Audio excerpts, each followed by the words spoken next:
नमस्कार, स्वागत आहे तुमचं प्रगती इझी किचनमध्ये। आज आपण शिळ्या खिचडीपासून भन्नाट असा नाश्ता करणार आहोत।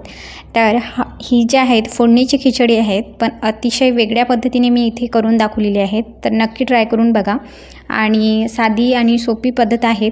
मध्ये मी एक सिक्रेट मसाला टाकणार आहे, ज्यामुळे खिचडी जी आहेत अप्रतिम लागणार टेस्टला आणि लहान मुलांना सुद्धा आवडणार आणि ते नक्की आवडीने खातील। चला व्हिडिओला सुरुवात करूया। त्याचप्रमाणे ही खिचडी बनवायची कशी, तर चला व्हिडिओला सुरुवात करूया। तर ही रात्रीची खिचडी होती शिल्लक। तर याचे गडे जे आहेत पूर्ण फोडून घेतलेले आहेत व्यवस्थित। यामध्ये 1 चमच मीठ टाकलेलं आहे, अर्धा चमच तिखट टाकलेला आहे आणि थोडं काश्मीरी तिखट टाकलं, थोडा मसाला आणि हे व्यवस्थित मिक्स करून घेतलेला आहे।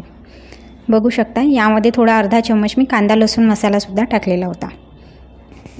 तर या पद्धतीने व्यवस्थित मिक्स करून घ्यायचं आहे आणि कढईमध्ये टाकायचं आहे 2 ते 3 चमच तेल टाकून घ्यायचं आहे। तेल तुम्ही तुमच्या अकॉर्डिंग कमी जास्त करू शकता। तेल गरम झालं की यामध्ये अर्धा चमच मोहरी टाकायची आणि कढीपत्ता टाकायचा। तर तुम्हाला यामध्ये कढीपत्ता आवडत नसेल तुम्ही स्किप करू शकता। यामध्ये एक चॉप केलेला कांदा टाकलेला, 4 ते 5 मिरच्या टाकलेल्या आणि शेंगदाणे टाकलेले। तर यामध्ये एक टोमॅटो टाकलेला बारीक चिरून आणि ही व्यवस्थित परतून घ्यायचं आहे। साधारण 2 ते 3 मिनिट परतून घ्यायचं आणि नंतर यामध्ये आपण जे खिचडी होती तिखट मीठ वगैरे व्यवस्थित मिक्स करून घेतलेली होती ते यामध्ये टाकून घ्यायचं आहे। यामध्ये आपण एक सिक्रेट मसाला टाकणार आहोत, ज्यामुळे या खिचडीची टेस्ट जी आहे अतिशय भन्नाट अशी लागणार आणि अप्रतिम अशी टेस्ट लागणार आहे। तर व्हिडिओ शेवटपर्यंत नक्की बघा। व्यवस्थित मिक्स करून घ्यायचं आहे आपल्याला। बघू शकता या पद्धतीने कोथिंबीर टाकून घ्यायची आहे आणि यामध्ये टाकायचं तर पास्ता मसाला। तर पास्ता मसाल्यामुळे काय होतं की खिचडीची टेस्ट जी आहे अप्रतिम येते आणि चटपटीत अशी खिचडी लागते। तर नक्की तुम्ही एकदा हा सिक्रेट मसाला टाकून एकदा ही खिचडी नक्की बनवून बघा, नक्कीच तुम्हाला आवडेल। लहान मुले असो मोठे असो सगळेच आवडीने खातील। तर एकदा नक्की करून बघा।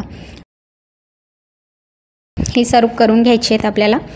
यासोबतच मी कैरीचा टक्कू आणि शेव, यावर मी कच्चा मँगो टाकलेला थोडे स्लायसेस करून, आणि ही खिचडी जी आहेत एकदा नक्की करून बघा, नक्कीच तुम्हाला आवडेल। तर बघू शकता या पद्धतीने गरमागरम अशी मस्तपैकी खिचडी तयार आहे। तर रेसिपी आवडल्यास प्रगती इझी किचन चॅनलला सबस्क्राईब करायला विसरू नका। लाईक करा, शेअर करा आणि कमेंट करून नक्की सांगा कशी वाटली तुम्हाला रेसिपी। थँक्यू।